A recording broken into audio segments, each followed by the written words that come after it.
What is the historical basis for China's immigration policy? In my previous video, I was basically praising China's current system of limiting immigration and controlling it and focusing on importing labor in fields where there's still a shortfall of domestic talent. There were a lot of people in my comments talking about how China should ban all immigration. And one of the historical reasons they gave for this was what's basically called the upheaval of the five barbarians. It was a period in the Western Jin dynasty where there was essentially, if not unlimited migration policies, they actually actively looked for a lot of non-Han people to come work and serve as soldiers in the empire.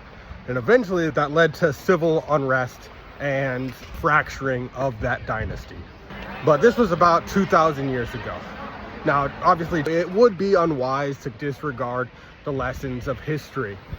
But to the people that think that this is the only or the best example from history of what should define a good migration policy, I would say that there's an even better and more recent example in the quite opposite extreme. And that's the Qing dynasty. In the 18th century, the Qing dynasty had an extreme isolationist view, where the only foreign trade and only foreign exchange was allowed to happen in Guangdong province. And this was because China was relatively advanced culturally, technologically, and economically compared to the entire rest of the world at that time. But the downside of this policy was that it created a sense of superiority and stagnation here in China. And so while the Qing dynasty remained closed and very self-satisfied, outside the borders, the West and Japan were developing very rapidly, mostly weapons of war and philosophies of expansionist imperialism, colonialism.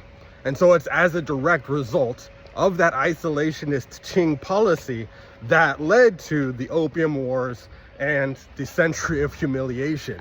So sure, completely open borders historically has been a really bad idea, but completely closed borders has also proven to be a really bad idea, which is why I think the current system is great.